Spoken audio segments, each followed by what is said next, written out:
ছোট্ট গ্রামে মেহেদি নামে একটি ছেলে থাকত। সে খুব চঞ্চল, প্রায়ই নিজের সময় শুধু খেলাধুলা আর বন্ধুর সঙ্গে কাটাতো।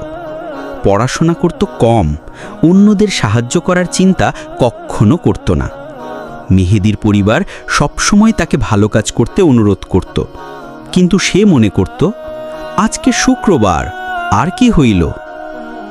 একদিন তার দাদা তাকে ডেকে বললেন, মেহেদি, শুক্রবার শুধু সপ্তাহের শেষ দিন নয়, এটা এমন একটি দিন যা আমরা অন্যকে সাহায্য করে নিজের মনও ভালো রাখি।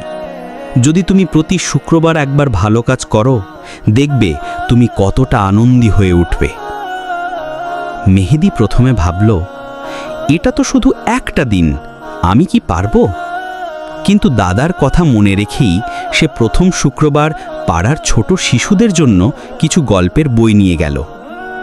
শিশুরা খুশিতে ঝাঁপিয়ে পড়ল, তারা হাসছিল, গল্প শুনছিল।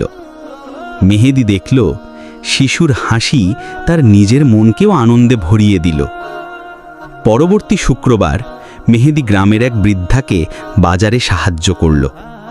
বৃদ্ধার চোখে কৃতজ্ঞতার অশ্রু এবং হাসি দেখল সে।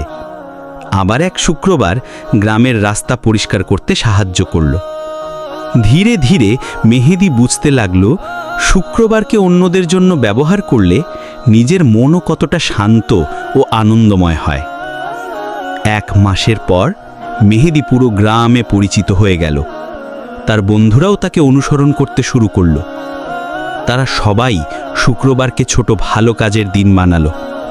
গ্রামের সবাই খুশি হলো, পরিবেশ সুন্দর হলো, আর মেহেদি নিজেও বদলেছে। এখন সে আরও উদার, দয়ালু এবং মন ভালো ছেলে হয়ে উঠেছে।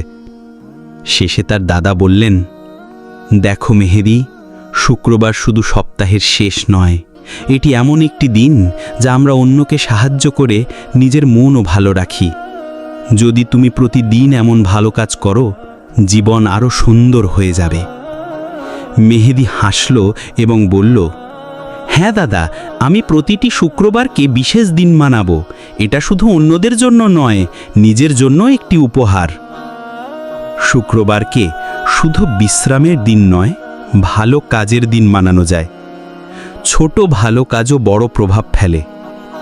অন্যকে সাহায্য করলে নিজের মনও শান্ত হয়। ধারাবাহিকতা ও নিয়মিত ভালো কাজ জীবনে পরিবর্তন আনে।